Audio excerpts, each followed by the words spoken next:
कृष्ण कृष्ण कृष्ण हरे हरे हरे राम राम राम हरे हरे। সুপ্রিয় ভক্তগণ, আজকে আমাদের মাঝে উপস্থিত হয়েছেন প্রভু, যিনি পুনে মন্দিরে অবস্থান করছেন ব্রহ্মচারী আশ্রমে, এবং তিনি খড়গপুর সহ বিভিন্ন জায়গায় বেস প্রিচিং, ইয়ত প্রিচিং এবং ভক্তদের তত্ত্বাবধান সহ বিভিন্ন ভাবে ইসকনের সঙ্গে এবং ইসকন ম্যানেজমেন্টের সাথে জড়িত রয়েছেন, এবং ইসকন পুনের মধ্যে একজন মোস্ট সিনিয়র ডিভোটি আমাদের মাঝে উপস্থিত হয়েছেন সুন্দরশ্যাম প্রভু। সকলে আমরা সুন্দরশ্যাম প্রভুর জন্য সবাই বলুন হরি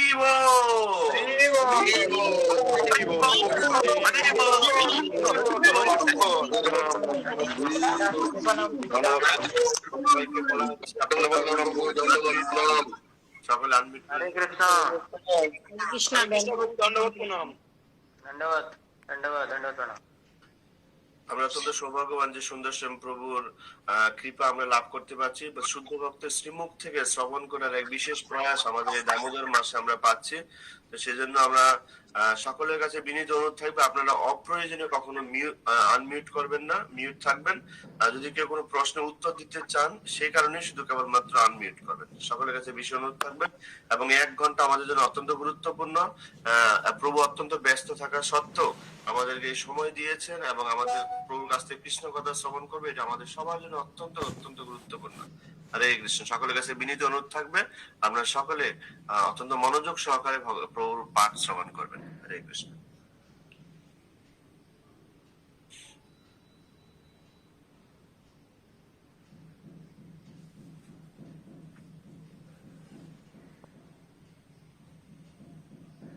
हरे कृष्ण। হ্যাঁ, হরে কৃষ্ণ প্রভু, আমি শুনতে পাচ্ছি। हाँ, आप सुनाई दे रहे हैं? सुना दे रहे हैं प्रभु जी, लेकिन इको हो रहा है। 1 मिनट।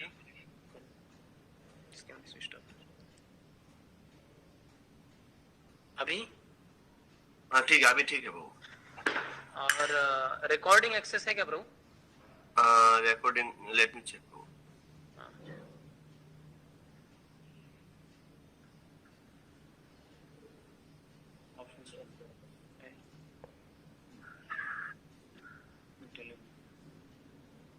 प्रभु ये ऑप्शंस में आप जाएंगे तो उधर आएगा आपको 3 डॉट्स है ना, 3 डॉट्स क्लिक करेंगे तो रिकॉर्डिंग देगा, एक्सेस हो। रिकॉर्डिंग लिख रहा है अनअवेलेबल। हाँ, वो इधर भी वही लिख रहा है। कौन होस्ट कौन है इसके प्रोग्राम के? होस्ट मैं ही हूँ प्रभु जी। आप ही हैं? ठीक है। अनफॉर्चुनेटली नहीं अनफॉर्चुनेटली दूसरा सिस्टम है रिकॉर्डिंग का, ऑडियो। ठीक है, हम शुरू करते कीर्तन से। ओके प्रभु।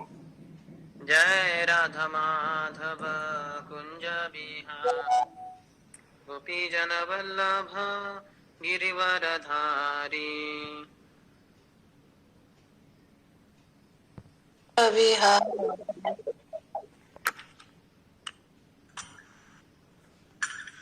जय राधा माधव कुंज बिहारी गोपी जन वल्लभ गिरिवर धारी यशोदानंदन व्रज जन रंजन यशोदानंदन व्रज जन रंजन यमुना तीरा वनचारी यमुना तीरा वनचारी जय राधा माधव कुंज बिहारी गोपी जन वल्लभ गिरिवर धारी हरे कृष्ण कृष्ण कृष्ण हरे हरे हरे राम राम राम हरे हरे हरे कृष्ण कृष्ण कृष्ण हरे हरे हरे राम राम राम हरे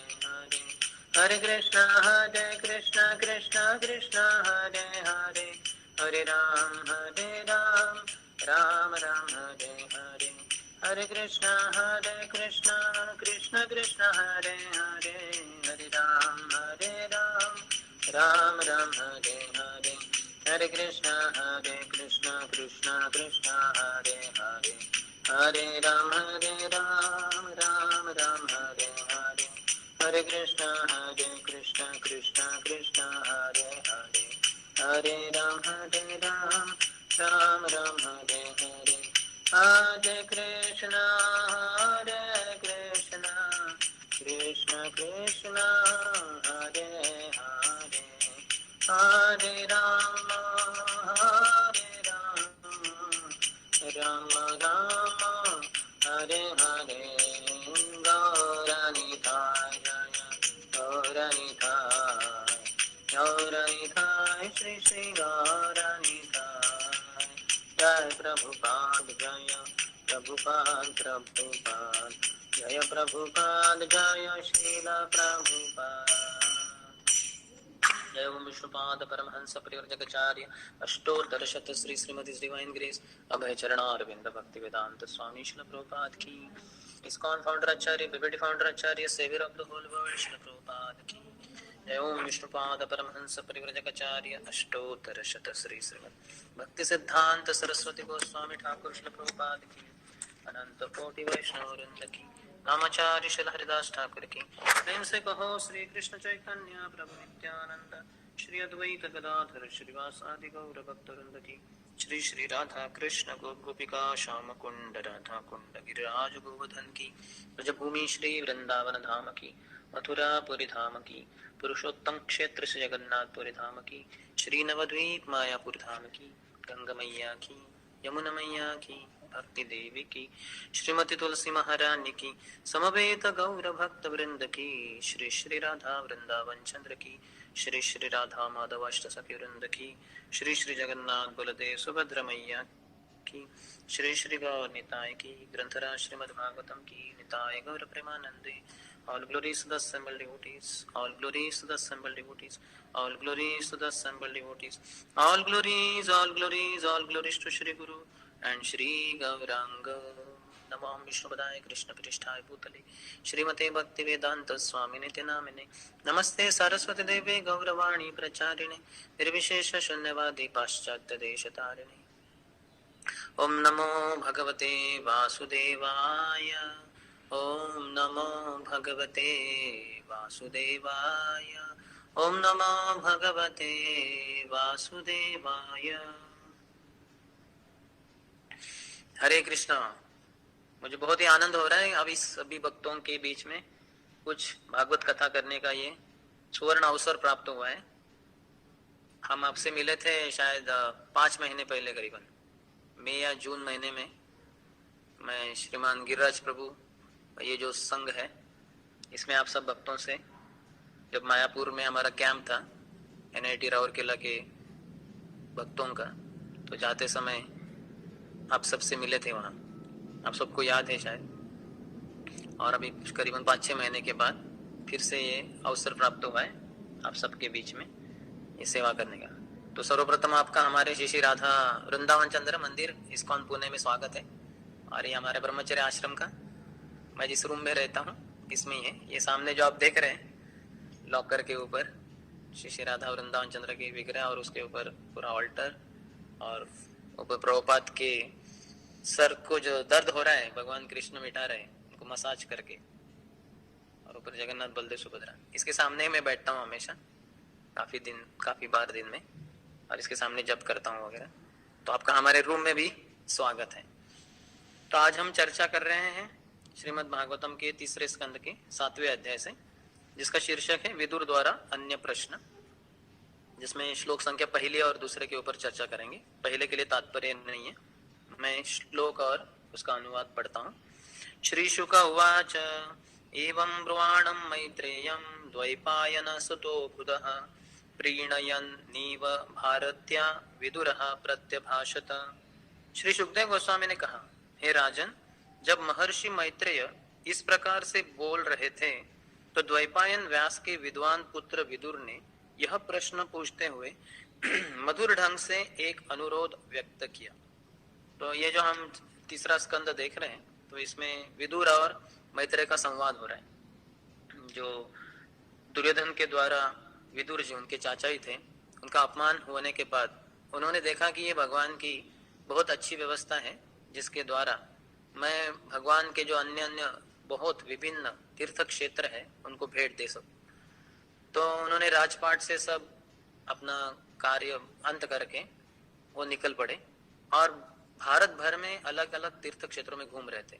उसी समय वो हरिद्वार में मैत्रेय मुनि से मिलते हैं। पहले तो उद्धव जी से मिलते हैं यमुना के तट पे, और उद्धव से जब प्रश्न पूछते हैं तो वो कहते हैं कि बाजू में ही मैत्रेय मुनि भी उपलब्ध है, आप उनसे प्रश्न पूछ सकते हैं। तो फिर वो हरिद्वार जाते हैं और हरिद्वार में मैत्रेय मुनि से बहुत सारे प्रश्न पूछते हैं। उनका बड़ा लंबा संवाद ये पूरे तीसरे स्कंद करीबन और चौथे स्कंद में विस्तार से वर्णित है।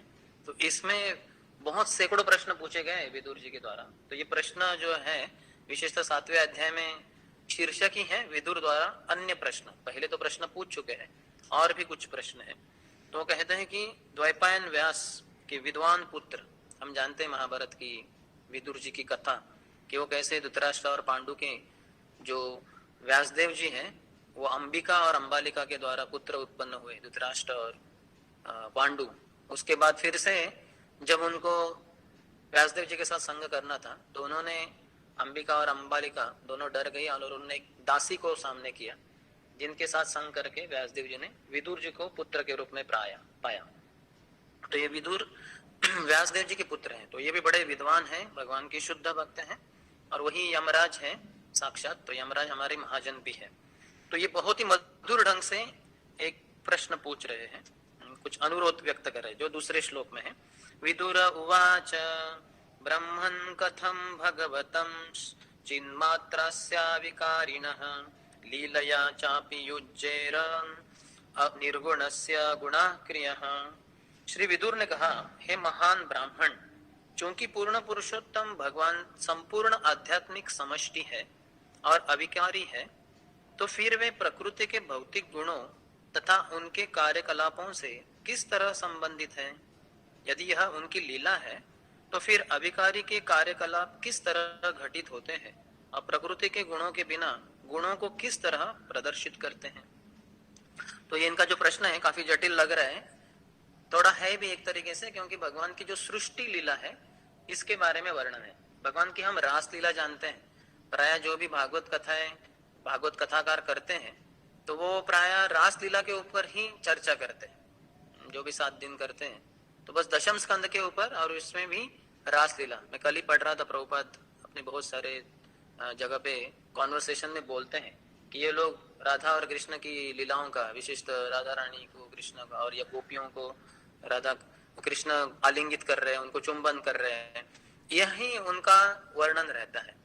लेकिन भगवान की जो रास लीला है ये तो सर्वोत्तम लीला है, और हम जैसे बद्ध जीवात्मा पहले ही शुरुआत से ही अगर रास लीला के बारे में चर्चा करें तो ये शास्त्रों में उचित नहीं माना गया है। पहले तो भगवान की महानता, ग्रेटनेस, फिर भगवान की मधुरता, भगवान की स्वीटनेस के बारे में चर्चा करना चाहिए।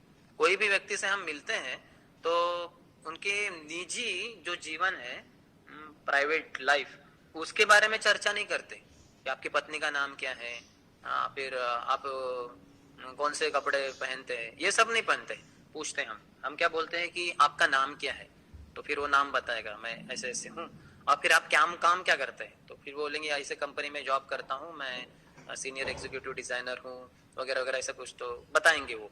और फिर आपके कार्य क्षेत्र में क्या क्या कार्य होते हैं, तो फिर वो बताएंगे कि मैं ऐसे करता हूँ, दिन में कंपनी को इतने बजे आता हूँ। तो उनका जो ऑफिशियल परिचय है वो पहले होता है, उसमें उनकी महानता समझ में आती है। जैसे प्रधानमंत्री भी है आज की तारीख में, नरेंद्र मोदी, तो वो भारत के प्रधानमंत्री हैं। प्रधानमंत्री यानी क्या होता है, पूरे भारत के सभी जो कार्य हैं वो उनकी अध्यक्षता में चलते हैं।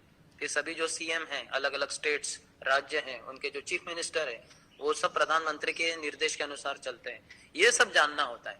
फिर ऐसे करके उनकी सेवा करके उनके जीवन में और अधिकाधिक प्रवेश करके जब हम उनके बहुत करीब के बन जाते हैं, पास के बन जाते हैं, बहुत अच्छे संबंध, गाढ़े संबंध हो जाते हैं, तब जाके हम उनके निजी वैयक्तिक जीवन के बारे में भी पूछ सकते हैं कि ठीक है आपकी माँ कौन है, तो बोले मेरी माँ तो गुजर गई, वो 99 साल की थी, जैसे आप जानते हैं हाल ही में, तो मैंने खुद दाह संस्कार किए, मैंने कंधा दिया अपनी माँ के इसको।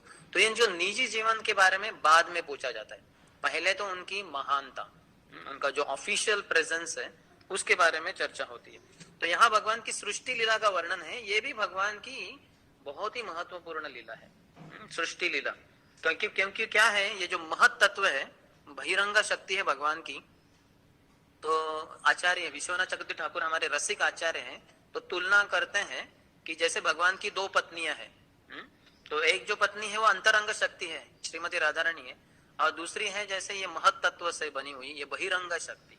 तो अगर पति अपने पत्नी का भोग करना चाहते हैं, उसके साथ कुछ रोमांस करना चाहते हैं, तो अगर पत्नी सोई है तो सोई हुई पत्नी के साथ रोमांस नहीं किया जा सकता, तो उसको उठाना पड़ेगा। तो पति उसको उठाता है कि उठो, इस रात के समय में हम कुछ प्रेम प्रसंग करेंगे। तो फिर वो जो पत्नी उठ जाएगी तब फिर वो प्रेम से उसको आलिंगन इत्यादि कर सकता है। तो ऐसे ही जो सृष्टि है ये भगवान की एक पत्नी है, महत तत्व से बनी हुई। तो ये सृष्टि सोती है, तो भगवान उसके ऊपर महाविष्णु के रूप में दृष्टिक्षेप करते हैं, और वो दृष्टिक्षेप से वो उठाते हैं वो प्रकृति को। उसमें 3 गुण काल के विकार से फिर वो प्रकृति फिर कार्यान्वित होती है, यानी उड़ गई। फिर भगवान उसके साथ लीला रचते हैं और फिर सृष्टि की रचना करते हैं, ये पूरा ब्रह्मांडों की रचना करते हैं। महाविष्णु अपने शरीर से वगैरह जैसे हम जानते हैं, फिर गर्भदक्ष विष्णु के रूप में अपने नाभि से जो कमल आता है उसके ऊपर ब्रह्मा जी, और नाभि के दंडी में 14 भुवनों की रचना, ये सब जो है भगवान की सृष्टि लीला है। तो ये भी भगवान की पत्नी है, तो ये समझना भी बहुत महत्वपूर्ण है, और यही हम जैसे बद्ध जीवात्माओं के लिए अधिक महत्वपूर्ण है। रास लीला के बारे में प्रत्यक्ष रूप से शुरुआत से ही चर्चा करना हमारे लिए उचित नहीं है, क्योंकि हमारा हृदय शुद्ध नहीं है। तब जब हम देखते हैं सुनते हैं कि भगवान गोपियों के साथ क्या लीलाएं की, तो हम सोचते कि मैं ही कृष्ण हूँ, और फिर सुंदर युवतियों के साथ मैं ही कुछ क्रीड़ा कर रहा हूँ, कुछ प्रणय कर रहा हूँ। इस तरह से फिर हमारे जो काम वासना है अंदर हृदय में पहले से, वो और भड़क जाएगी, वो और प्रज्वलित हो जाएगी, तो समस्या हो जाएगी, और भगवान के नाम लेने में रुचि नहीं आएगी, उल्टा हमें उसमें कुछ बाधा आ जाएगी। तो इसलिए हमारे लिए सबसे महत्वपूर्ण है भगवान की सृष्टि लीला की चर्चा पहले करना, भगवान की महानता समझना। हाँ, जैसे भगवान, जैसे हम देखते हैं माता होती है, जब बच्चे को जन्म देती है, तो जो बच्चा है माँ के गर्भ से बाहर आने के बाद भी माँ के साथ उसका जो संबंध है जुड़ा रहता है, वो नाली के द्वारा, उम्बिलिकल कॉर्ड कहते हैं उसको। और फिर कुछ समय के बाद वो नाली को डॉक्टर लोग काट देते हैं। फिर जो बच्चे का जो कुछ हो रहा था पालन पोषण, वो नाली के द्वारा माँ के गर्भ में जब था 9 महीने के लिए, तो उसके बाद अभी जब नाली जब काटी जाती है तो फिर माँ के स्तन में दूध उत्पन्न होता है, फिर माँ के स्तन से दूध पीकर वो बच्चा आगे बढ़ता है।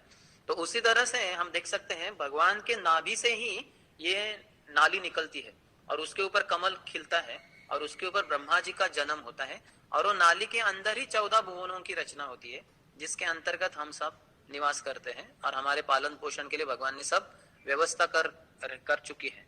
तो इस तरह से हम देख सकते हैं कि ये भगवान का जो ब्रह्मांड है उनके नाभि से ही निकला हुआ है, तो उनसे जुड़ा हुआ है, इसलिए ये भी ब्रह्मन है, ये भी आध्यात्मिक है। सर्वम खलु इदम ब्रह्म, ऐसे वेदों में बताया गया है कि सब कुछ ब्रह्म है, सब कुछ आध्यात्मिक है, क्योंकि भगवान से जुड़ा हुआ है और भगवान की सेवा के लिए ही बना हुआ है। तो इस तरह से भगवान की सृष्टि लीला समझना बहुत ही महत्वपूर्ण है हम सब के लिए। तो यहाँ जो प्रश्न पूछा जा रहा है ये बहुत ही मूलभूत प्रश्न है, और ये प्रश्न जानना हमारे लिए भी बहुत महत्वपूर्ण है कि कैसे भगवान जो चिन्मय है, यहाँ तो शब्द भी इस्तेमाल किया गया है, वो चिन्मय भी नहीं है, वो है चिन्मात्रस्य, चिन्मात्र से पूर्ण आध्यात्मिक का। भगवान पूरी तरह से आध्यात्मिक है, लेकिन ये संसार में वो 3 गुणों के द्वारा सृष्टि की लीला करते हैं। तो क्या वो 3 गुणों के द्वारा बाधित हो जाते हैं? वो भी 3 गुणों से बंधे जाते हैं, जैसे सत्वगुण, रजोगुण, तमोगुण, ये प्रकृति के 3 गुण हैं। दैवी ही ऐसा गुणमयी मम माया दुरत्यया, मेरी जो माया है बहिरंग शक्ति, वो गुणों से बनी हुई है, सत्वगुण, रजोगुण, तमोगुण। और हर जो जीवात्मा है ये तीनों में से एक गुण में जरूर आता है, काफी बार तीनों गुणों का मिश्रण में वो फंस जाता है, बंधा जाता है। इसलिए गुण, ये जो संस्कृत शब्द है, इसका दूसरा भी एक अर्थ है, वो है रस्सी। तो रस्सी के द्वारा जैसे व्यक्ति बांधा जाए तो फिर वो हिल नहीं पाता, उसका जो स्वतंत्रता है वो बाधित हो जाता है। उसी तरह से हम सब भी बाधित हो जाते हैं। जो सत्वगुणी व्यक्ति है वो सुख और ज्ञान के द्वारा बाधित हो जाता है, जो रजोगुणी व्यक्ति है वो तृष्णा, बहुत सारी भौतिक इच्छाओं के पीछे बहुत कठोर मेहनत करके उसको प्राप्त करने के लिए हमेशा तत्पर रहता है। और इसके अलावा मैथुन जीवन के प्रति उसका बहुत आकर्षण होता है। पुरुष का स्त्री के प्रति आकर्षण, स्त्रियों का पुरुषों के प्रति आकर्षण, ये सब रजोगुण के कारण है। और इसके अलावा तमोगुण के अंतर्गत निद्रा, आलस्य, प्रमाद, वो बहुत, एक तो सोएगा, निद्रा, आलस्य, आलसीपन रहता है। अभी जो करना है वो कल करना चाहिए, कल के ऊपर ढकेल देगा, वो कल जो करना था वो परसों ढकेल देगा, काम करता ही नहीं, वो बहुत आलसी होता है। और प्रमाद, पागल ही रहता है प्राय। तो इस तरह से सभी जो जीवात्मा है प्रकृति के 3 गुणों के द्वारा बंधे हुए हैं।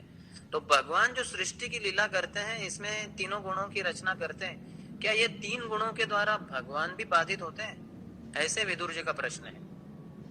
हाँ, तो ये प्रश्न बहुत ही महत्वपूर्ण है, क्योंकि इसको अगर तत्व रूप से, तत्वतः या पूर्ण रूप से समझेंगे, तभी हम भी सभी प्रकार के जो प्रकृति के गुण हैं, सत्वगुण, रजोगुण, तमोगुण, उससे मुक्त हो सकते हैं। हम सब तीनों गुणों के अंतर्गत क्यों फंसे हुए हैं?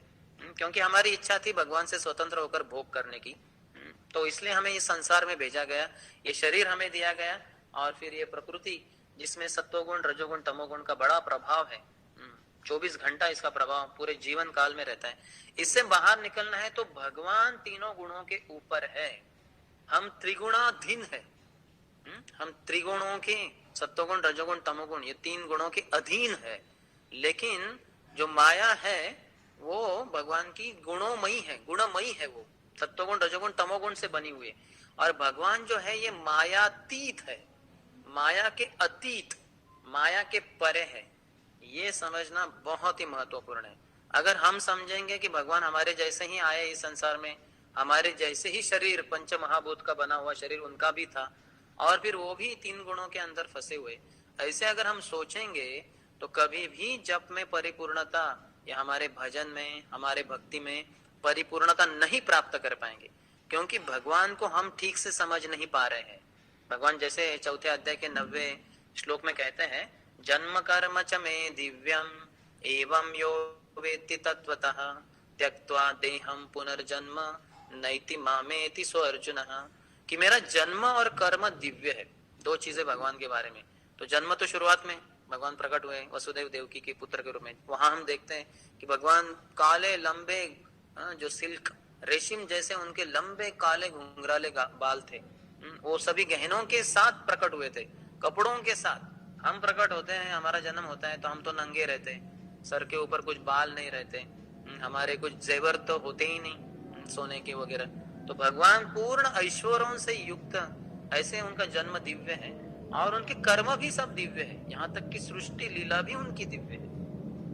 भगवान कहते हैं कि वो तीनों गुणों के अंदर या कर्मों के अंदर फंसते नहीं, कि उनका जो ये भौतिक संसार में जो कार्य करते भगवान, वो कर्म नहीं होते, वो लीलाएं होते हैं। अपनी स्वेच्छा से भगवान जो चाहे वो करते हैं, हमारे अंदर नहीं है, हमारे स्वेच्छा के अनुसार चीजें नहीं होती। इसलिए हम बहुत फ्रस्ट्रेट, बहुत व्यथित होते हैं दिन में या जीवन में। क्यों? क्योंकि जैसा मैं चाहता हूँ वैसा नहीं हो रहा है, और जो मैं चाहता हूँ, जो नहीं चाहता हूँ वो हो रहा है। क्यों? क्योंकि हम कर्मों से बंधे हुए हैं, कर्म बंधन से बंधे हुए हैं। लेकिन भगवान ऐसे कर्म बंधन से बनते नहीं। जैसे उदाहरण दिया है भागवतम के अंतर्गत ही, एक पूर्णी का यानी स्पाइडर का, मकड़ी कहते हैं उसको, शायद आप जानते हैं, स्पाइडर, स्पाइडरमैन जो कहते हैं, मकड़ी। तो अपने मुंह से ही उसका जो सलाइवा होता है, लार, उसके द्वारा एक लंबा धागा निकलता है रस्सी जैसा, और उसके द्वारा वो एक नेटवर्क बनाता है, एक जाल बिछाता है। आप घर में देखते हैं कोने कोने में ऐसे स्पाइडर्स, वो मकड़ी वो जाल बिछाता है, और वो देखते बहुत सिस्टमेटिक रहता है उसका, ऐसा है ना, ऐसा बहुत अच्छा डिजाइन रहता है उसका, एक के बाद वो ऐसे सर्कल बनाता है और बीच में जाके बैठ जाता है राजा के समान। और हम देखते हैं कोई तो एक मक्खी, कोई खटमल या कोई जैसे मच्छर है, वो ऐसे ऐसे उड़ते उड़ते उड़ते उड़ते आता है और खट के वो फंस जाता है उस जाल के अंतर्गत। और जैसे ही वो जाल में फंस जाता है तो वो बाहर निकलने के लिए अपने पंख फड़फड़ाता है, बाहर निकलने का प्रयास करता है और फंस जाता है। और ये जो बीच में स्पाइडर है, जो मकड़ी है, उसको समझ में आता है कि अरे कोई तो फंस गया है, तो तुरंत वो आता है जहां वो फंसा हुआ जो कीड़ा है और उसको वो खाता है। तो हम देखते हैं कि ये जो मकड़ी है ये कभी भी जाल में, अपने जाल में फंसती नहीं, वो तो राजा के समान बैठती है बीच में, बीचों बीच। और बाकी जो जीवात्मा है, बाकी जो मक्खी वगैरह है, मच्छर है, वो फंस जाते हैं और वो मारे भी जाते हैं, मर जाते हैं और खाए भी जाते हैं इस मकड़ी के द्वारा। तो उसी तरह से ये जो जाल है, यानी ये भौतिक संसार है। तो जैसे वो मकड़ी अपने लार से बनाते हैं ये जाल, उसी तरह से भगवान अपने ही शक्ति से ये पूरे जगत की भौतिक सृष्टि, भौतिक जगत की सृष्टि करते हैं। और उसमें भगवान तो अपने धाम में निवास करते हैं, लेकिन यहाँ गर्भोदक्ष विष्णु, कारणोदक्ष विष्णु और क्षीरोदक्ष विष्णु के रूप में जरूर प्रकट होते हैं। भगवान के ही विस्तार है ये सब, भगवान से अभिन्न भी है। तो और भगवान इसमें कभी फंसते नहीं, भगवान इसमें कभी भी फंसते नहीं। भगवान दिव्य है, जन्म कर्म च में दिव्यम। जैसे हमने कहा वो जो मकड़ी है वो अपने जाल में कभी फंसता नहीं। ऐसा नहीं कि वो ऐसे वो हिल रहा है, ओ मैं अटक गया, कैसे बाहर निकलूं, ये कभी उसके लिए समस्या नहीं होती। यहाँ तक कि वो बाद में वहां से छोड़ के चला जाता है बहुत समय के बाद, और दूसरे जगह पे अपना दूसरा मकड़ी, दूसरा अपना एक जाल बिछाता है और वहां रहता है वो। तो उस तरह से भगवान सृष्टि करते हैं और सृष्टि को अपने अंदर भी समेट लेते हैं। ऐसे कहते हैं कि ये उर्णी है, ये मकड़ी भी ये जाल को अपने अंदर ले सकता है। तो उसी तरह से भगवान इस सृष्टि की निर्मित करते हैं, सृष्टि को अपने अंदर फिर से ले लेते हैं। तो भगवान कभी इससे बाधित नहीं होते, कभी इससे पीड़ित नहीं होते। तो ये समझना बहुत ही महत्वपूर्ण है, क्योंकि भक्ति से हमारे जो कृष्णदास कविराज गोस्वामी चैतन्य चरितामृत के आदि लीला के अंतर्गत कहते हैं, सिद्धांत बलिया चित्ते न कोरे आलस, यहाँ है ते कृष्ण लागे सुदृढ़ मानस। वो कहते कि सिद्धांत बोलने के लिए कभी कतराओ मत, कभी डरो मत, कभी आलसी मत बनो, बोलो सिद्धांत को। तो सिद्धांत कब बोलेगा व्यक्ति? जब सिद्धांत जानता है, जब सिद्धांत तो उसने पढ़ा है शास्त्रों से, सिद्धांत को भक्तों से जो परंपरा में आ रहे हैं उनसे श्रवण किया है, तभी वो बोल पाएगा। तो बोलते सिद्धांत बोलिया चित्ते न कोरी आलस, यहाँ है कृष्ण लागी सुदृढ़ मानस। क्योंकि सिद्धांत आप बोलोगे, जैसे अभी मैं बोल रहा हूँ सिद्धांत, ये बोलने से क्या होगा? यहाँ है, इससे क्या होगा?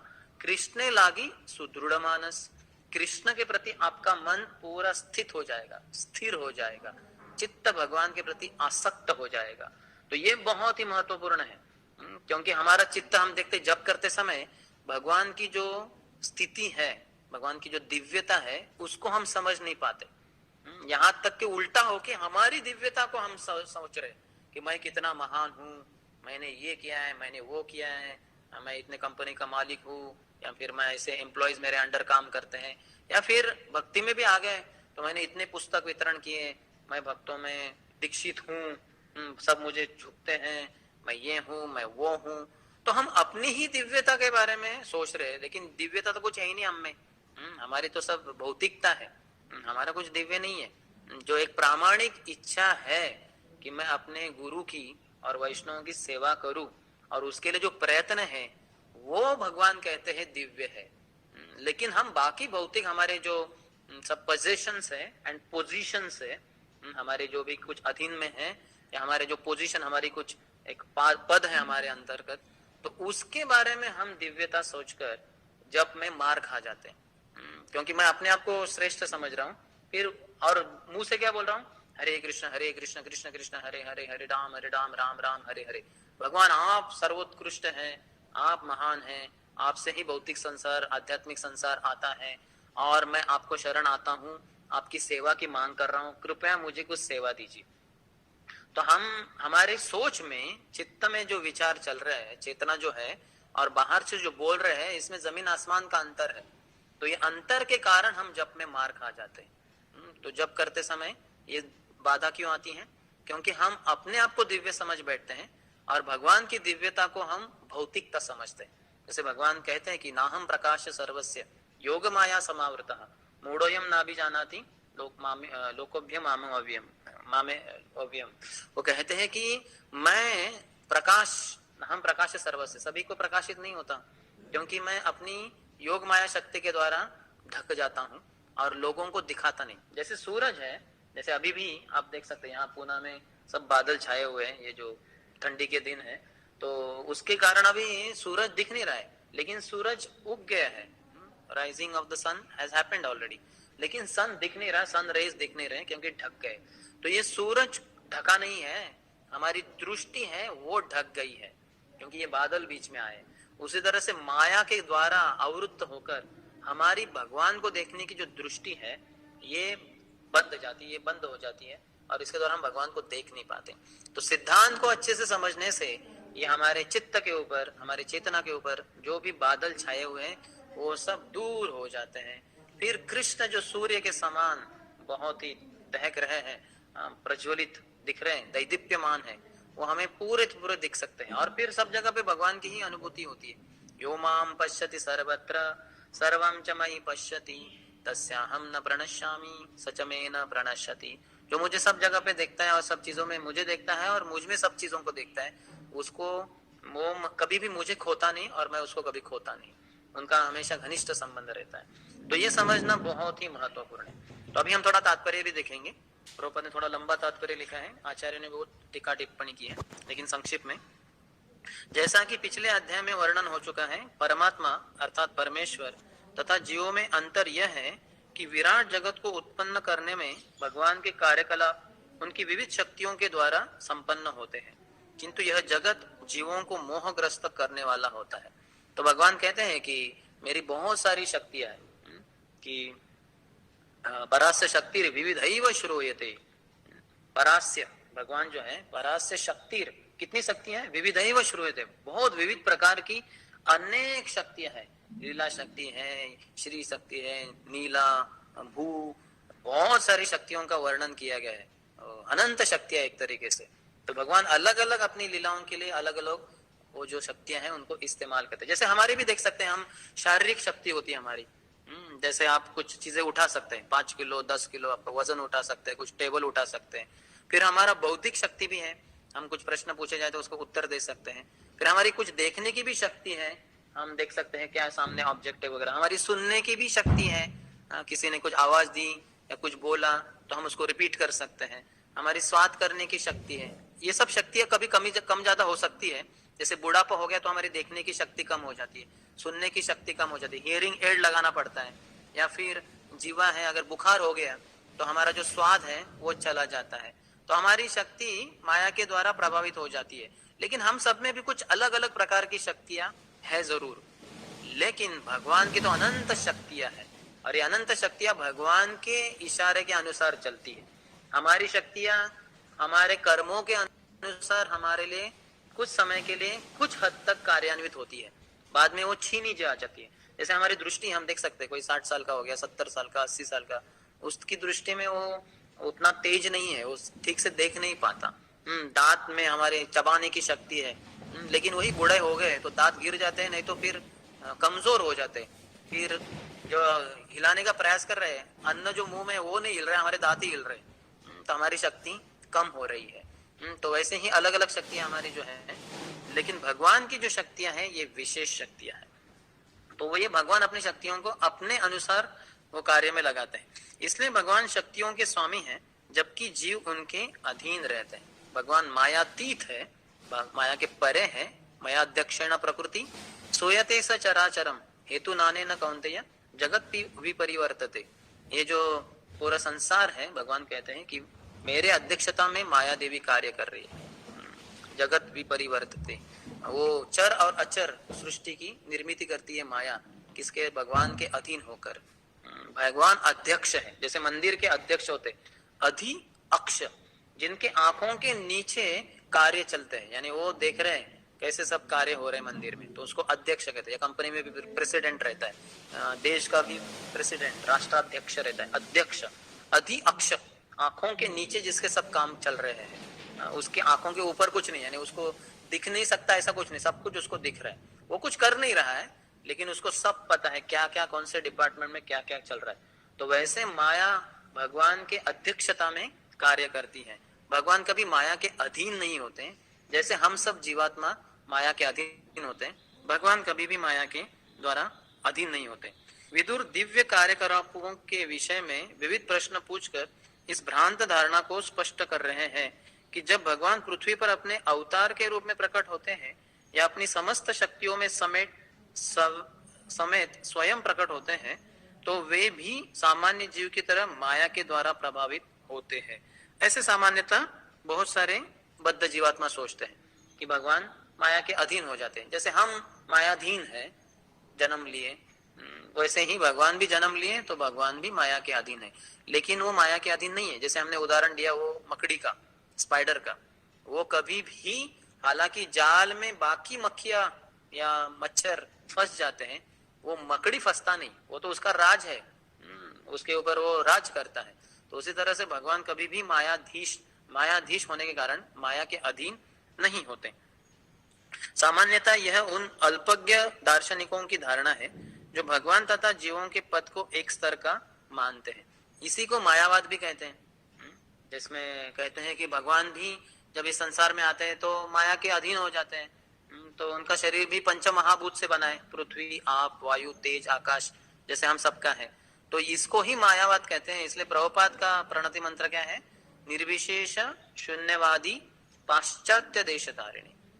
निर्विशेष, भगवान की कुछ विशेषता नहीं है, सविशेष नहीं है, लेकिन निर्विशेष, कुछ विशेष नहीं है। हमारे जैसा ही भगवान का शरीर है, हमारे जैसे ही उनका बुद्धि है, हमारे जैसे ही उनके इंद्रिया है, हमारे जैसा ही उनका मन है। ऐसे ये सब सोचना, भगवान में कुछ भी विशेषता नहीं है, इसको ही निर्विशेषवाद कहते हैं या मायावाद कहते हैं। तो ये मायावाद का खंडन करने के लिए प्रभुपाद प्रकट हुए थे इस संसार में। चैतन्य महाप्रभु ने भी बहुत खंडना की इसकी। मायावाद भाष्य सुनिले हय सर्वनाश। मायावाद का भाष्य सुनेंगे तो सर्वनाश हो जाएगा। क्यों?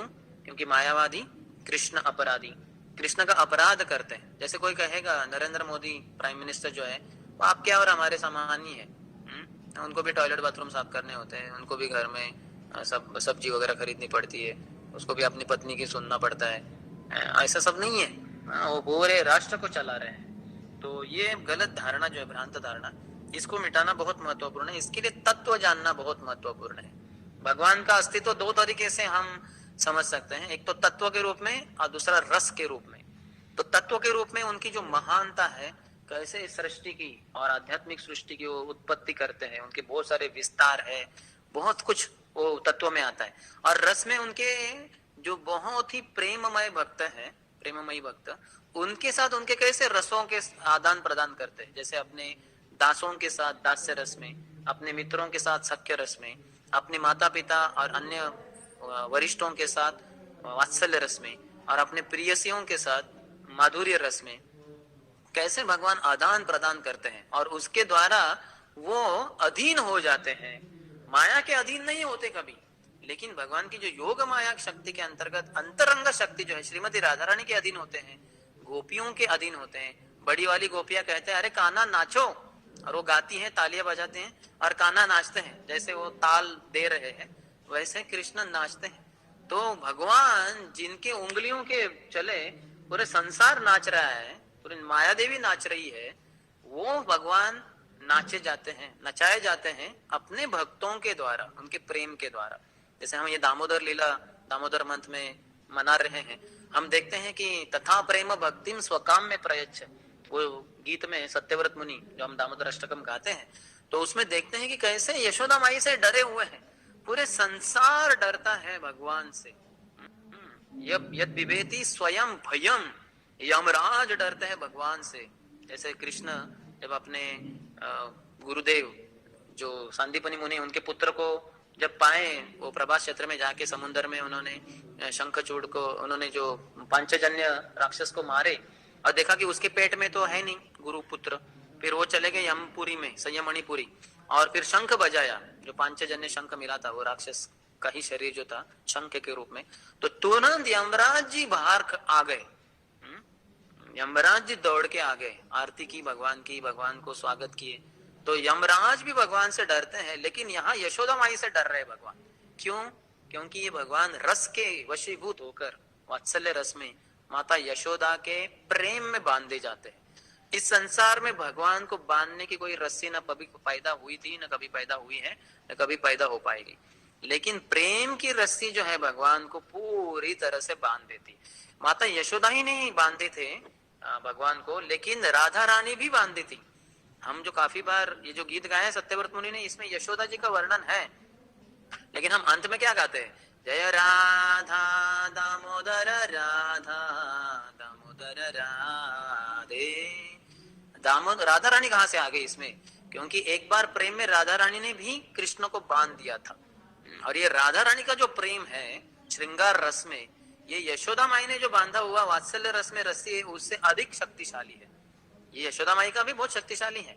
हम देखते हैं जब कृष्ण शाम को सुबह जो 6 बजे से माता यशोदा लगी हुई थी ये बांधने में, ये दही मक्खन को निकालने के लिए प्रयास चल रहा था, और फिर कृष्ण को बांध दिया बाद में उन्होंने।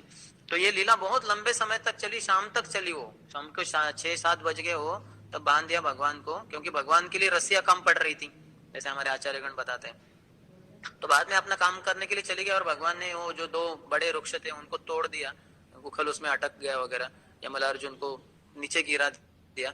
तो सब ढूंढने के लिए आ गए, बड़ा आवाज हुआ तो सब ढूंढते ढूंढते आ गए। उनको दिख नहीं रहा था, अंधेरा हो चुका था। तो व्रज है, वहां तो कुछ इलेक्ट्रिसिटी वगैरह था नहीं उस जमाने में। तो उन्होंने दिए लाए और दिए से ढूंढ रहे थे कहाँ है कान्हा, कहाँ कान्हा नहीं दिख रहा, और क्या हुआ क्या। तो देखा, इसलिए हम दिया भी लगाते हैं ये दामोदर मंथ में, क्योंकि ये लीला का स्मरण करते हुए। और जब आया और नंद महाराज ने देखा, अरे ये क्या, इतने बड़े वृक्ष गिरे हुए हैं और मेरा छोटा सा कान्हा ये पेड़ों के बाजू में बैठा हुआ है, इसको कुछ हानि तो नहीं हुई। तो देखा तो अरे न तो ये बाजू में बैठा है, लेकिन ये बांधा हुआ है एक उकल के साथ, एक रस्सी के साथ। बोले ये किसका काम है। तो पहले जब कृष्ण बांधे गए थे, उनके मित्रों ने उनको छुड़ाने का प्रयास किया था। सुबल, श्रीदामा, अंशुमान, ये सब मित्र चाहते नहीं थे कि अपना कान्हा बांधा जाए, लेकिन माता यशोदा ने बांध दिया, कुछ कर नहीं पाए। माता यशोदा चली गई, अभी छुड़ाने का प्रयास कर रहे हैं, वो तो छोड़े नहीं जा रहे हैं। कितना प्रयास किया, अभी ये जो ग्वाल बाल है, कितने सारे बछड़ों को कितने बार बांधे हैं उन्होंने, रस्सियों को, एक खूंड जो होता है, लकड़ी होती है जमीन में गाड़ी हुई, उसको कितनी बार बांधा है। गाय के गले में, बछड़ों के गले में गांठें मारी है, गांठें छोड़ी है। ये सब एक्सपर्ट लोग हैं, निपुण लोग हैं।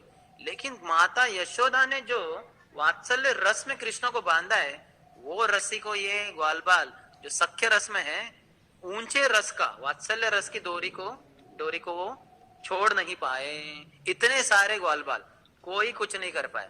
लेकिन शाम को नंद महाराज ने जब देखा ये पेड़ों के, गिरे हुए पेड़ों के बाजू में मेरा कान्हा उधर है, बहुत ही वो निसहाय है और बांधा गया है, तो तुरंत उन्होंने गए खट करके रस्सी को खोल दिया। ये जो सब ग्वाल बाल मिलके खोल नहीं पा रहे थे मिनटों के लिए, वो तो नंद महाराज ने बस 1 सेकंड में जैसे खोल दिया। क्यों? क्योंकि नंद महाराज भी वात्सल्य रस में है। तो वात्सल्य रस में माता यशोदा ने जो कृष्ण को बांध दिया, वही वात्सल्य रस में नंद महाराज ने उसको आराम से छोड़ दिया। लेकिन राधा रानी जो बांधती है भगवान को, दामोदर बनते हैं भगवान, तो वो तो और भी ऊंचे रस में है। तो वो तो यशोदा माता भी नहीं छुड़वा पाएगी, क्योंकि वो श्रृंगार रस में। तो इस तरह से भगवान की जो लीला है बहुत ही अगाध है, समुन्द्र जैसे उसका नीचे तक ढूंढना बहुत मुश्किल हो जाए, किलोमीटर्स के नीचे रहता है। वैसे भगवान की लीलाएं भी बहुत अगाध है, अनंत है, उसका कोई पार नहीं ढूंढ पाता, न उसका कोई अंत ढूंढ पाता है। तो आगे यहाँ कहते हैं, सामान्यतः यह उन अल्पज्ञ ज्ञान दार्शनिकों की धारणा है जो भगवान तथा जीवों के पद को एक स्तर का मानते हैं। विदुर तो महर्षि मैत्रेय को इन तर्कों का खंडन करते सुन रहे हैं।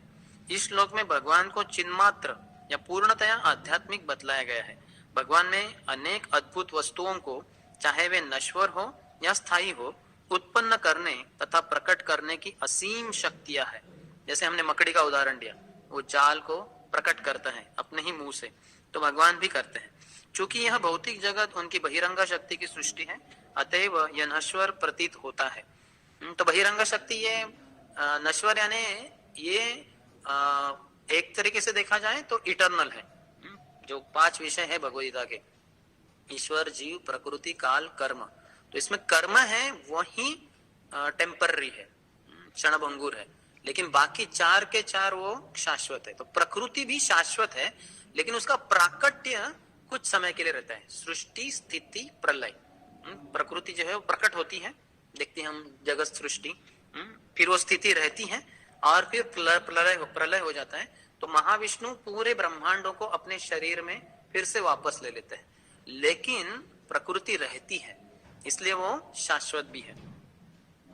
तो चूंकि यह जब भौतिक जगत उनकी बहिरंगा शक्ति की सृष्टि है, अतः यह नश्वर प्रतीत होता है। तो ये नश्वर ऐसा प्रतीत होता है, लेकिन वास्तविक में नश्वर नहीं है, वो शाश्वती है। ये विशेष अंतरालों के बाद प्रकट होता है, कुछ काल तक स्थित रहता है, अब पुनः विलय होकर उनकी निजी शक्ति में संरक्षित हो जाता है। जैसा कि भगवता 8वें अध्याय के 19वें श्लोक में वर्णन हुआ है, भूत्वा भूत्वा प्रलीयते।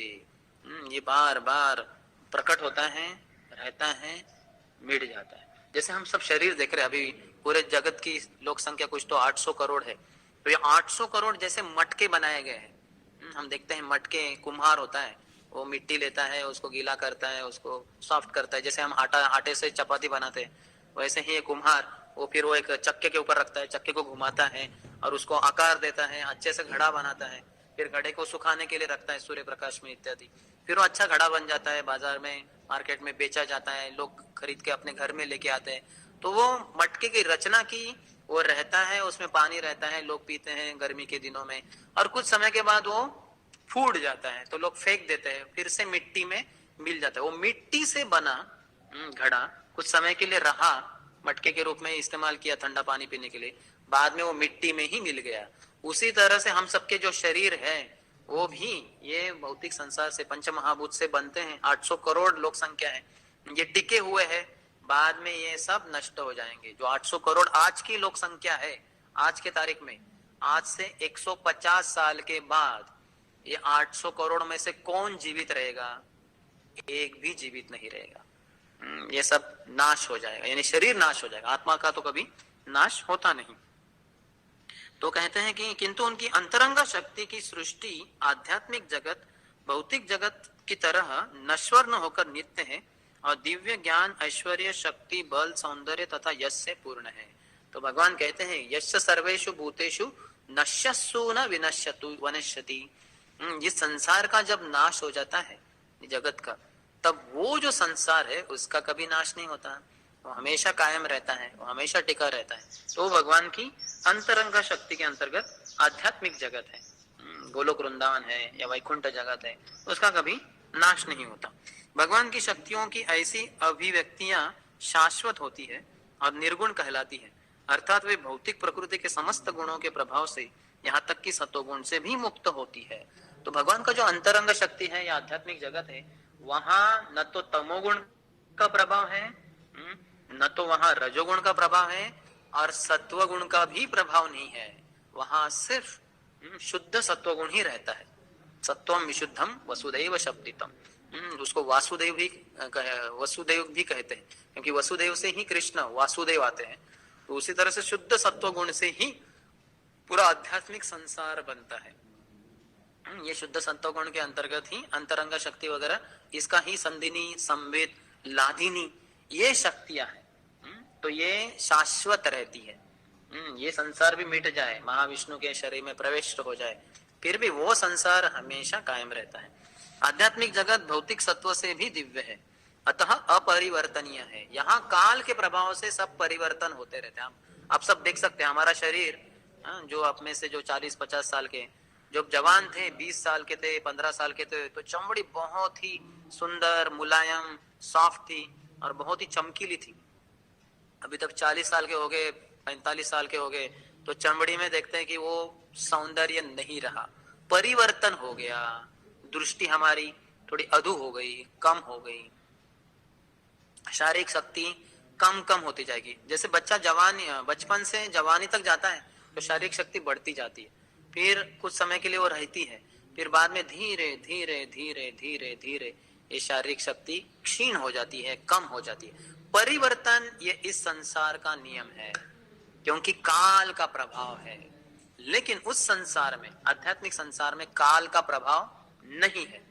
ऐसा लगता है उधर सूर्योदय हो गया, दिन हो गया, फिर सूर्यास्त हो गया, रात हो गई, ये सब भगवान अपनी लीला के अनुसार रचते हैं। वहां तो भगवान कहते हैं कि क्या कहते हैं, न तद भासयते सूर्यो न शशांको न पावकः यद गत्वा न निवर्तन्ते तद धाम परमम मम। 15वें अध्याय के 6ठे श्लोक में भगवान कहते हैं कि वहां आध्यात्मिक संसार में न सूरज की जरूरत है, न चंद्रमा की, न अग्नि की, अब प्रभुपाद कहते हैं इलेक्ट्रिसिटी की भी, बिजली की भी कोई जरूरत नहीं है। लेकिन फिर भी वहां सूरज उगता है और सूरज ढलता है, चंद्रमा होता है। क्यों? क्योंकि भगवान लीला रचना चाहते हैं तो वो एक आध्यात्मिक सूर्य की निर्मित करते हैं वहां, लेकिन वहां कोई परिवर्तन नहीं होता, वो अपरिवर्तनीय है, क्योंकि काल का प्रभाव है ही नहीं उधर। काल इस संसार में अपनी सत्ता, अपने प्रभुत्व को जमाता है, लेकिन उस संसार में काल का कुछ भी प्रभाव नहीं है। क्योंकि परमेश्वर ऐसे नित्य तथा अपरिवर्तनीय गुणों के भौतिक प्रभाव जैसी किसी भी वस्तु से कभी अधीन नहीं बनते, अतः उनके कार्यकलाप तथा रूप का जीवों की तरह माया के अधीन होना किस तरह सोचा जा सकता है, तो वहां वो प्रभाव नहीं है। यहाँ तक कि भक्त भी हम देख सकते हैं, जब भक्ति करते हैं तो वो भी एक तरीके से काल के प्रभाव से मुक्त हो जाते हैं। जैसे प्रभुपाद जैसे बूढ़ा व्यक्ति 70 साल का और निर्धन, कुछ पैसा नहीं है, स्वास्थ्य नहीं है, बड़े बीमार है, ऐसा व्यक्ति 70 साल की उम्र में 48 दिन एक समुन्दर के सफर करके जलदूत जहाज के ऊपर सवार होकर जाते हैं और वहां इतना आध्यात्मिक क्रांति लाते हैं। हजारों जवानों को वो अपने दास बना लेते हैं और लाखों किताबों को प्रकाशित कर कर उनको वितरण करते हैं। ये कैसे हो सकता है? भौतिक रूप से असंभव है, लेकिन ये आध्यात्मिक शक्ति है।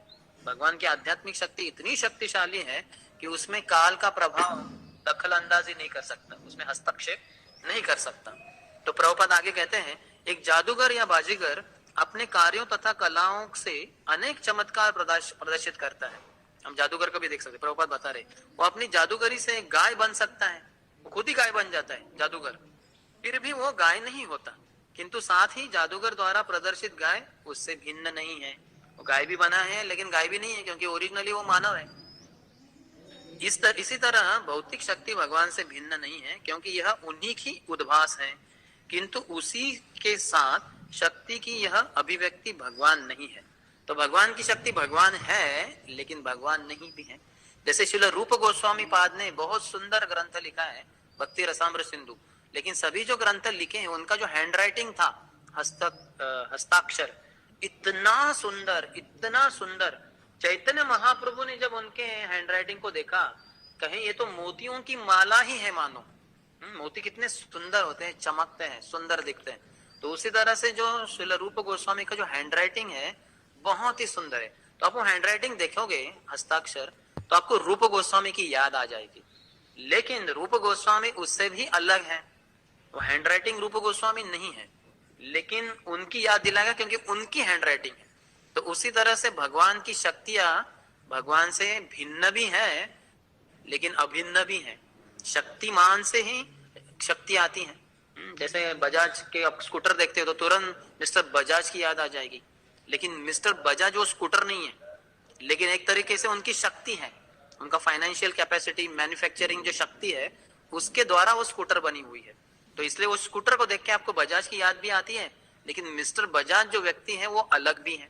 तो ये दोनों को समझना बहुत ही महत्वपूर्ण है। भगवान का दिव्य ज्ञान तथा शक्ति सदैव वैसे ही बने रहते हैं, वे बदलते नहीं, भले ही वे भौतिक जगत में प्रदर्शित हो।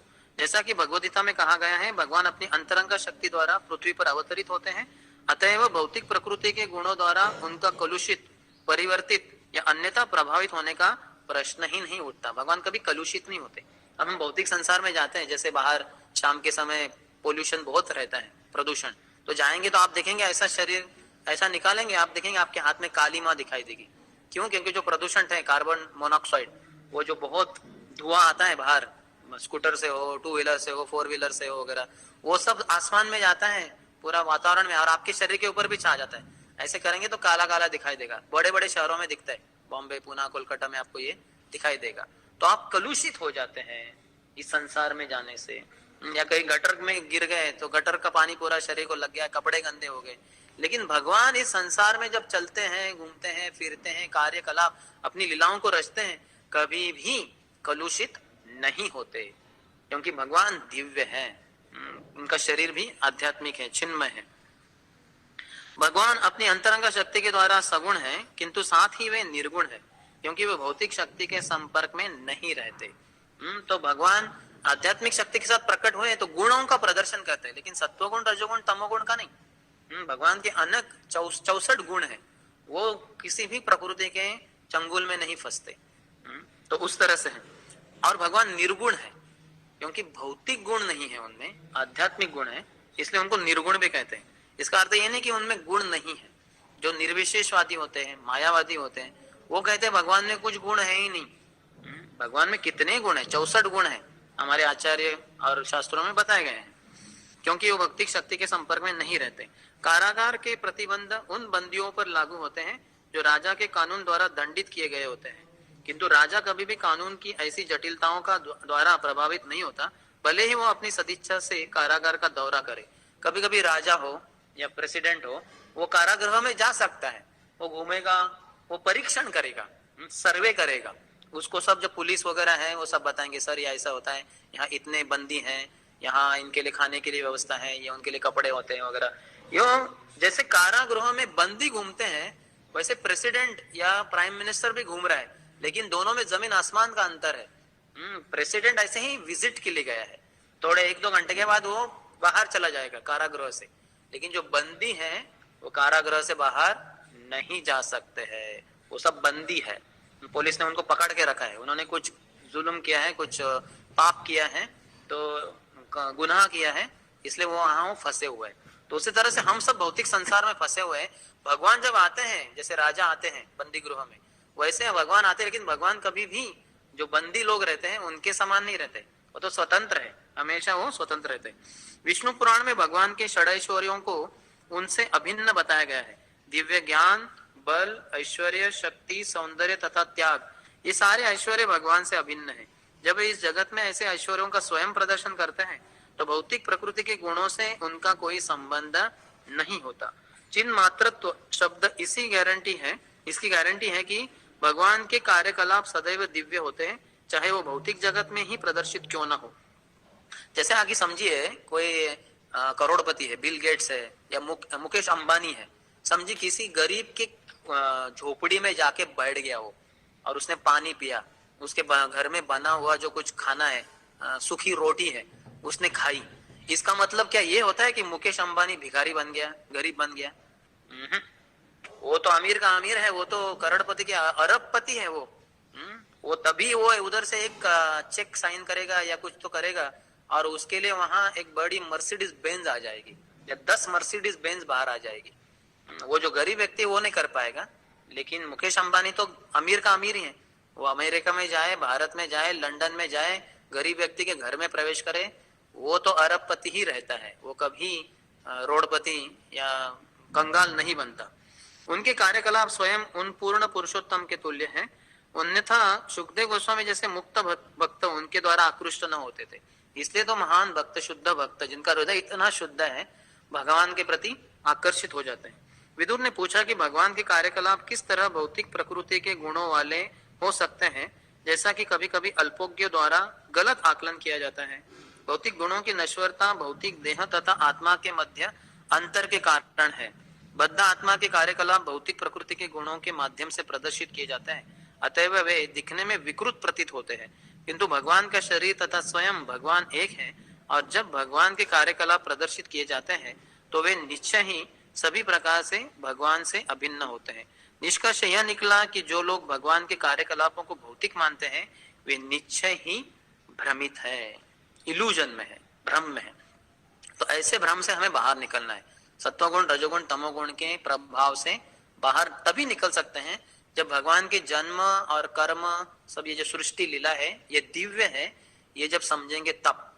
भगवान इस संसार में आते हैं, लेकिन जैसे मकड़ी वो जाल को प्रकट करता है, जाल में कभी फंसता नहीं, बाकी मच्छर, बाकी मक्खियां वो फंस जाती है और ये मकड़ी नहीं फंसती।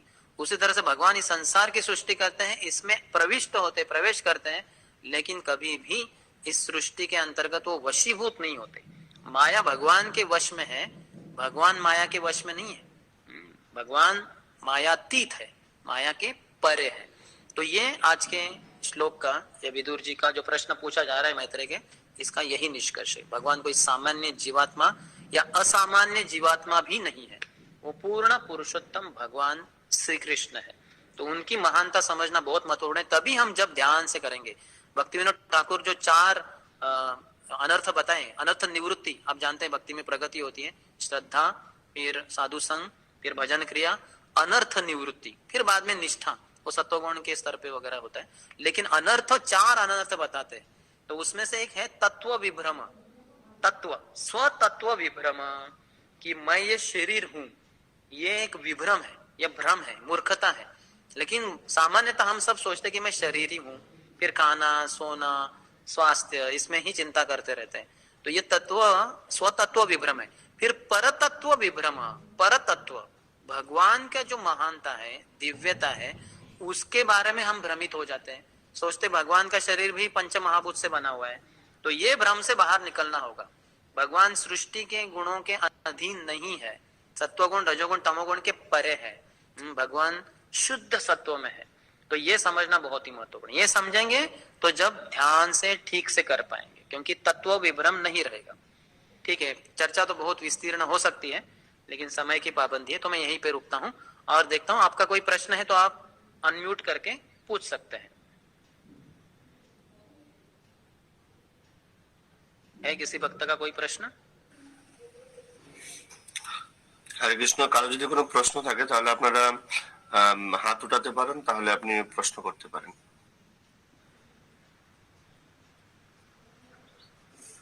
हरे कृष्ण, धन्यवाद प्रणाम प्रभु। हाँ दंडवत क्षितिश प्रभु। तो ये दामोदर लीला ये त्रेता युग से चालू हुआ कि उसके पहले से चालू है? नहीं, ये तो भगवान जब प्रकट हुए थे कृष्ण के रूप में तब, और भगवान तो हर युग युग में प्रकट होते रहते हैं। तो इसलिए दामोदर लीला वैसे तो अनंत है, और जहां जहां ब्रह्मांडों में भगवान प्रवेश करते हैं, अभी भी भगवान किसी ब्रह्मांड में त्रेता युग चल रहा होगा और भगवान प्रकट होंगे और माता यशोदा उनको बांधने का प्रयास करी, वो लीला चल रही है। ये नित्य लीलाएं होती है, और आध्यात्मिक संसार में भी ये लीलाएं चलती रहती है। तो उस तरह से वो नित्य है। लेकिन यहाँ इस धरातल पे 5000 साल पूर्व जब भगवान उपस्थित थे, तो छोटे बालक थे, करीबन 3 साल और 4 महीने के थे। तब वो बहुत नटखट होते हैं, तो माखन वो सब लीला आप जानते हैं। तब माता यशोदा ने उनको बांधा। एक दिन की लीला वो दिवाली के दिन हुई, और त्रेता इसके पहले, ये तो द्वापर युग की लीला हुई, कृष्ण जब उपस्थित है। और त्रेता युग में दशहरे के दिन भगवान राम जी ने रावण को मारा था लंका में। फिर बाद में सीता को छुड़वाया, अग्नि परीक्षा हुआ, फिर वो हवाई वो जो पुष्पक विमान था उसमें बैठ के जब प्रवेश किए अयोध्या में, तो वो दिवाली का दिन था और रात का समय था। तो भरत उनकी राह देख रहे थे। तो राम जी को कैसे पता चलेगा कि अयोध्या कौन सी नगरी है? तो इसलिए उन्होंने अपने घर के सामने बहुत सारे दिए लगाए थे, दियों के बाद दिए लगाए थे। तो दीवा, दीपावली, दीप लगाए थे, आवली यानी लाइन, क्यू। तो एक के बाद दीप लगे हैं, तो इसलिए इसको दीपावली, दिवाली कहते हैं। वो त्रेता युग की लीला है। लेकिन दामोदर लीला ये द्वापर युग में हुई है, जब कृष्ण प्रकट थे 5000 साल पूर्व। और ये तो युग युग में भगवान जब प्रकट होते हैं तो वो लीला चलती रहती है भगवान की। ठीक है, हरे कृष्ण, धन्यवाद प्रणाम प्रभु। প্রভু প্রণাম। প্রভু আপনি যে বললেন যে আমরা 3 গুণের মধ্যে ফেসে আছি, তো ভগবান 3 গুণের অতীত, তো এই সত্যতম রজ, তো আপনি যে উদাহরণ দিলেন যে মাকড়সা যেমন জাল বিস্তার করেছে কিন্তু নিজে ফাঁসে না, সবাইকে ফাঁসানোর জন্য, খাদ্য জোগাড় করার জন্য, তো ভগবান যে এই ত্রিগুণের জাল যে বিছিয়েছেন, তো এইটা কি কারণে একটু যদি বুঝিয়ে বলেন আমাদের, প্রভু কৃপা করে। ठीक है। मैं आपका प्रश्न जैसे समझा बांग्ला, আমি বাংলা জানি না, अल्प अल्प जानी। আমি হিন্দিতে বলতে পারবো না। नहीं, ठीक है, तो मैं समझ गया। तो ये सृष्टि लीला भगवान क्यों करते हैं? क्योंकि हम सब जब भगवान के साथ रह रहे थे गोलोक वृंदावन में, तो हमारे एक स्वेच्छा दी गई है, माइन्यूट फ्री विल कहते हैं उसको, छोटी सी स्वेच्छा है। तो इसका जब दुरुपयोग करता है जीवात्मा और सोचता है कि मुझे भगवान से स्वतंत्र होकर जीना है, तो उसके लिए आध्यात्मिक जीवन, आध्यात्मिक जगत उसके लिए नहीं है। जैसे हम सब जो रह रहे हैं शहरों में, गांवों में, तो हम सिटीजन हैं, हम जो नियम है, कायदा कानून है, उसके अनुसार चलते हैं। लेकिन जो गुनाह करते हैं, सरकार के नियम को तोड़ते हैं, चोरी करते हैं या दंगा फसाद करते हैं या फिर खून खराबे करते हैं, तो वो गुनहगार कहलाए जाते हैं और वो समाज में रहने के लायक नहीं है, पात्र नहीं है। तो उनको, उनकी जो स्वतंत्रता है उसको बांधना होगा। इसलिए उनको हैंडकफ करते हैं, पुलिस पकड़ते हैं, हैंडकफ करते हैं और उनको जंजीरों में डाल देते हैं और सलाखों के पीछे कैद में बंद कर देते हैं, जेल में। क्योंकि इन्होंने जब स्वतंत्र थे दुरुपयोग किया, गलत तरीके से लोगों को परेशान किया, तो इसलिए उनको बंद कर दिया। तो उनके लिए बंदी खाना होता है, जेल होता है। तो उसी तरह से है इस संसार की निर्मित भगवान हम सब के, हम जो गुनहगार हैं, हम सब जो अपराधी हैं भगवान के, हम सबके लिए ये व्यवस्था की। भगवान के लिए जरूरत ही नहीं है, भगवान के लिए तो दिव्य जगत है और भगवान के शुद्ध भक्तों के लिए दिव्य जगत है। लेकिन जब गुनाह करते हैं हम सब अपने स्वतंत्रता को मिसयूज, दुरुपयोग करके इस संसार में आते हैं, तो यहाँ भगवान फिर हमारे लिए सब कुछ व्यवस्था की है, खाने के लिए, सोने के लिए, शरीर के लिए, रोटी, कपड़ा, मकान, ये सब। क्योंकि हम तो सब भगवान के ही बालक है ना, भगवान के ही बच्चे हैं हम सब। भगवान कहते हैं कि ममई वांशो जीव लोके जीवभूत सनातना। जैसे हमारा बच्चा है, कभी हमसे रूठ के कभी बाहर भी चला गया वगैरह, या कहीं चला गया, तो हम उसके लिए व्यवस्था कर देते हैं, क्योंकि माता पिता का प्रेम होता है। तो ऐसे भगवान का हमारे प्रति प्रेम है। तो इस संसार में हम आए हैं, तो इधर भी भगवान ने हमारे लिए रोटी, कपड़ा, मकान सब व्यवस्था की है। लेकिन है तो जेल ही, दुर्गा, दुर्गा यानी माया देवी। तो दुर्ग है, ये फोर्ट है, किला है, एक बंदी गृह के समान है। तो यहाँ दुर्गा देवी हम सबको, वो जेल कीपर है, हम सबको त्रिशूल के द्वारा मार रही है। आध्यात्मिक, आदि भौतिक, आदि दैविक क्लेश। ये जो सुपरिंटेंडेंट है, जैसे जेल का अधिकारी रहता है जेल कीपर, तो वैसे माया देवी है और वो हमें बहुत सता रही है। अरे ये मूर्ख, तुमने भगवान के साथ विरोध किया और यहाँ आए, तो यहाँ मैं तुम्हें बहुत मारूंगी, बहुत पछताना पड़ेगा, बहुत दुखी हो जाओगे। तो शुद्ध हो जाओ, भक्ति करो और भगवत धाम अपने माता पिता राधा कृष्ण के पास चले जाओ। तो इसलिए भगवान ने ये सृष्टि की है, ये जगत जरूरत नहीं है। लेकिन हम सब जो है, जो बद्ध जीवात्मा है, हमारे पालन पोषण के लिए भगवान ने ये सृष्टि की है। भगवान को जरूरत नहीं है। और सोम घोष ओके, ठीक है माता जी। हरे कृष्णा, दंडवत प्रणाम प्रभु। हाँ, दंडवत तो प्रणाम। दामोदर लीला तो एक दिन का हुआ था, फिर भी हम लोग वो जो दीपदान करते हैं वो रास पूर्णिमा तक क्यों करते हैं? वो तो दामोदर पूरा महीना ही दामोदर है ना। जैसे अलग अलग प्रकार के कैलेंडर्स होते हैं, जैसे इंग्लिश कैलेंडर में जनवरी से दिसंबर तक 12 महीने होते हैं, वैसे वैदिक कैलेंडर है चैत्र से लेके फाल्गुन तक। और ऐसे अलग अलग तेलुगु कैलेंडर है, बहुत सारे कैलेंडर्स होते हैं। वो सूर्य की गति के अनुसार, चंद्र की गति के अनुसार। तमिलनाडु में अलग ही प्रकार का, तमिल भाषा में अलग प्रकार का कैलेंडर होता है। तो जो पूरा महीने हैं विष्णु के नाम से दिए गए। जैसे हम तिलक लगाते ना, ओम केशवाय नमः, ओम नारायण नमः, ओम माधवाय नमः, ओम गोविंदाय नमः, ओम विष्णुवे नमः। तो ये जो 12 जो नाम है जो तिलक लगाते, ये सब महीने भी है। विष्णु महीना है, माधव महीना है, तो वैसे दामोदर भी एक महीना है। तो वो पूरे महीने में ये दामोदर लीला ये मनाई जाती है, क्योंकि ये महीना कार्तिक महीना है, ये राधा रानी का ही महीना है। तो कृष्ण को बहुत ही प्रिय है, इसलिए दामोदर महीना भी कहला जाता है। और पूरे महीने में इतने सारे उत्सव है, इतने सारे, गोपाष्टमी भी है। और हम देखेंगे प्रभुपाद तो हमारे आचार्य है, लेकिन इसके अलावा जैसे गिरिधर भगवान बने, इसको धारण किए, वो भी हुआ है। भैया दूज है, वो भी इसमें ही है। नरक चतुर्दशी है, धनत्रयोदशी है, फिर दिवाली तो है ही। तो ऐसे बहुत सारे उत्सवों से भरा हुआ है। राधा कुंड का प्राकट्यकरण है। तो इसलिए पूरा महीना जैसे लॉटरी लगता है ना, या सेल्स लगता है किसी दुकान में, कपड़े की दुकान में हम देखते हैं सेल, या जूतों के बहुत सारे सेल्स लगते हैं। तो सेल में क्या है, उधर जाओ, कम पैसे में बहुत कुछ पाओ। तो वैसे ही ये 30 दिनों में, पूरे महीने में इतने सारे उत्सव है। एक माला किया तो 1000 माला करने का लाभ प्राप्त होगा। तो ये पूरा महीना ही भगवान दामोदर महीने के नाम से माना जाता है। कार्तिक महीना ये भगवान श्रीमती राधा रानी का एक नाम कार्तिकी भी है, तो उसके अनुसार ये कार्तिक महीना भगवान कृष्ण को बहुत ही प्रिय है। तो इसकी महिमा तो शास्त्रों में बहुत तरीके से बताई गई है। श्रील रूप गोस्वामी, सनातन गोस्वामी, उन्होंने भक्ति विलास में, हरि भक्ति विलास में, या फिर बहुत सारे शास्त्रों में इसका बहुत प्रचुर मात्रा में गुणगान किया। तो दामोदर महीना पूरे महीने के लिए होता है। वो विष्णु महीना है। हरे कृष्णा, धन्यवाद प्रणाम प्रभु। और भी कोई तो थे, वेंकटेश का क्या नाम था? প্রভু আজকে এখানে তাহলে প্রশ্ন রাখছে। তো वेंकटेश प्रभु एक प्रश्न করেছে। हाँ, तपो नित्याम प्रभु की जय। वेंकटेश प्रभु कौन प्रश्न किया? प्रभु जी आप चलो बताइए प्रश्न, क्वेश्चन का कुछ। Why Is there difficulty to accept supremacy of Lord and chant Mahamantra in proper mode? Please give some tips for chanting nicely. Thank you, Prabhuji. हाँ, तो हमें भगवान की महानता को सत्ता को स्वीकारने में क्या मुश्किल हो रही है और उसके कारण जप में क्यों बाधा होती है? क्योंकि हम सब तो गुनहगार है ना। जैसे सब जो जेल में रह रहे हैं उनको सरकार के विरोध क्यों है सरकार के प्रति? क्योंकि उनको भोग करना था और अपने ही ढंग से, सरकार के नियम नहीं पालन करने हैं, तो फिर वो तो नियम तोड़ के ही आए हैं जेल में। तो जेल में अगर उनको पूछा जाए कि सरकार कैसे, बोलेंगे सरकार बहुत ही गलत है, एक ऐसी सरकार है, मुझे यहाँ जेल में रखा है। लेकिन इसने तो सरकार के नियम तोड़े हैं। अगर सामान्य हम सबको पूछेंगे, हम बोलेंगे सरकार बहुत अच्छी है ना, अच्छे से हमारे लिए फैसिलिटी दिया है, सुख सुविधा दी है वगैरह वगैरह।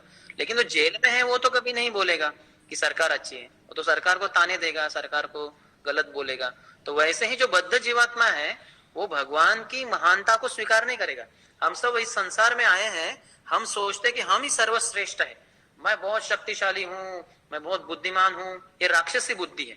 जो भगवगीता का 16वां अध्याय है, दैवी असुर संपद योग, 16वां अध्याय, संस्कृत में उसका नाम है। दैवी लोगों का क्या सोचना होता है, कैसे वर्ताव होता है, वर्तन होता है, और जो असुरी प्रवृत्ति के हैं उनका कैसे वर्ताव होता है। तो वो कहता है कि सिद्धो हम बलवान सुखी, ईश्वरो हम अहम भोगी, सिद्धो हम बलवान सुखी, आड्यो अभिजानो मनस्मी, कौन अस्ति मया सदृश। भगवगीता में 16वें अध्याय में भगवान बताते हैं ईश्वर मैं नियंत्रक हूँ। जैसे आप सब देखते हैं कि घर में आप भी छोटे मोटे मात्रा में ईश्वर बनने का प्रयास करेंगे। पति सोचता है कि मेरे कारण घर चलता है, मैं पैसा कमाता हूँ, तभी ये सब इलेक्ट्रिसिटी बिल, नल का बिल, पानी का बिल सब मेरे कारण होता है।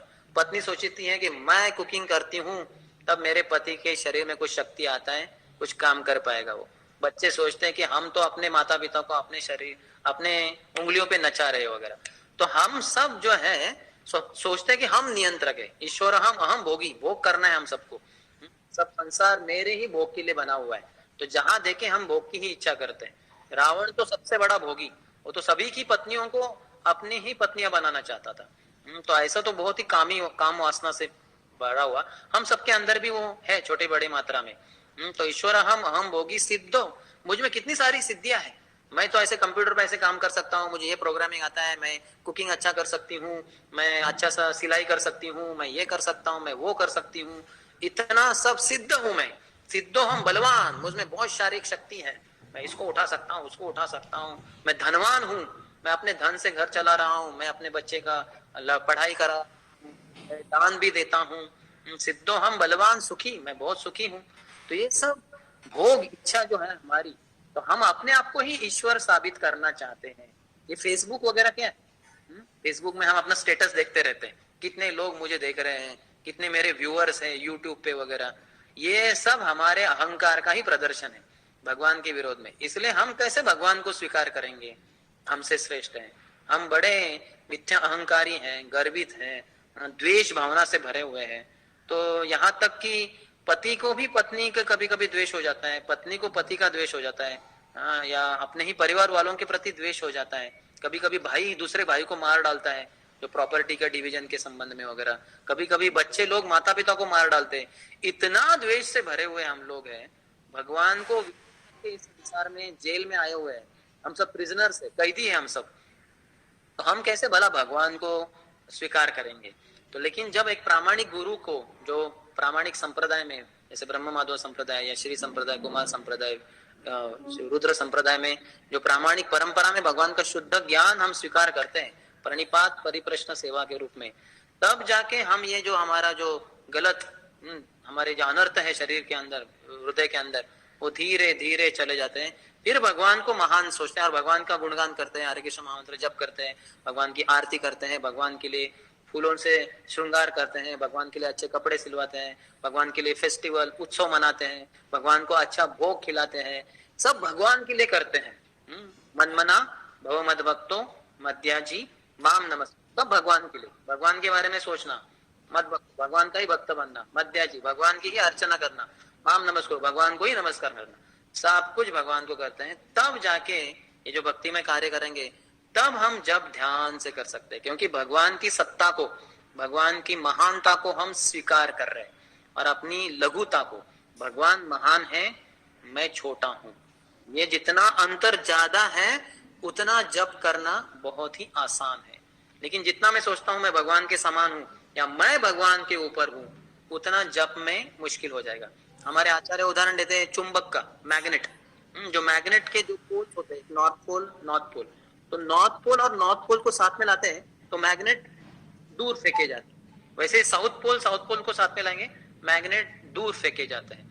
लेकिन नॉर्थ पोल का जो है ये मैग्नेट का और साउथ पोल इस मैग्नेट का पास में लाएंगे, तुरंत चिपक जाते हैं। तो उस तरह से भगवान महान है, मैं बहुत ही छोटा हूँ, मैं क्षुद्र हूँ, मैं पापी हूँ, मैं अपराधी हूँ, मैं कामी हूँ, मैं क्रोधी हूँ, मैं दम्भी हूँ, ये सब मैं बहुत ही नीचे हूँ, अधम हूँ। ये जो अंतर होगा, भगवान बहुत महान है और मैं बहुत ही अधम हूँ, ये जितना अधिक अंतर होगा हमारे सोच में, हमारी चेतना में, उतना हम जब ध्यान से कर पाएंगे। लेकिन जितना सोच रहे हैं कि मैं भगवान जैसा हूँ, भगवान से भी महान हूँ, उतना जप नहीं कर पाएंगे। वो तो लोग जप करेंगे भी नहीं। ठीक है, हरे कृष्ण। हरे कृष्ण। बहुत बहुत धन्यवाद प्रभु जी, हरे कृष्ण। अच्छा क्लास दी। नीरज प्रभु बताइए, बोलो। हरे कृष्ण। बहुत बहुत आभारी हूँ प्रभु जी, आप बहुत अच्छा लगा आज आपके मुख से भगवान की कथा सुन के। कभी कभी टाइम दे दीजिए। तो हमारा भक्त लोग सब एवरीडे मॉर्निंग होकर जॉब करते हैं, फिर भागवतम कथा श्रवण करते हैं, और आप जैसे शुद्ध भक्त की मुख से भागवत कथा, भगवान की कथा सुनने का जो प्रयास है, ये हमारे लिए बहुत बहुत बहुत सौभाग्य है। Thank you so much Prabhu for coming here. मैं भी आपको बहुत आभारी हूँ, और आएंगे हम, जब भी मायापुर आएंगे तो 12 साल जरूर आएंगे आपके। यस प्रभु जी। एयरपोर्ट से हाँ। अब कब आ रहा है प्रभु जी? अभी तो फिक्स नहीं है, देखते हैं भगवान चैतन्य महाप्रभु पंचतत्व जब बुलाएंगे, उनकी कृपा के बिना प्रवेश नहीं हो सकता मायापुर में। आप तो उनके बहुत निजी पार्षद हैं, इतना पास में रह रहे मायापुर के। हम प्रार्थना करेंगे तो पंचतत्व चैतन्य महाप्रभु नित्यानंद प्रभु कृपा करेंगे तो वो बुला लेंगे हमें मायापुर में। Hare Krishna, we are waiting for you Prabhu. Thank you. आप आएंगे तो 2 दिन टाइम दे दीजिए, मिनिमम 2 दिन। जरूर, डेफिनेटली। हरे कृष्ण। তো আমি সব মিলকে আমরা সবাই প্রভুর জন্য একবার সম্বোধন করব। আমাদের মাঝে প্রভু উপস্থিত হয়েছেন এবং আমাদের মাঝে এত সুন্দর ভাগবত কথা আমাদের পরিবেশন করেছেন। সবাই একবার উচ্চ স্বরে প্রভুর জন্য জয় শ্যাম সুন্দর সুন্দর শ্যাম প্রভু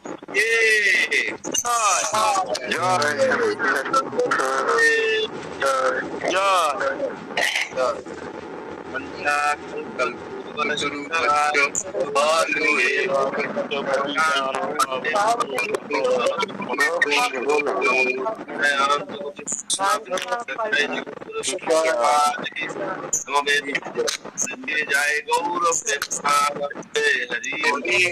हरि बोल।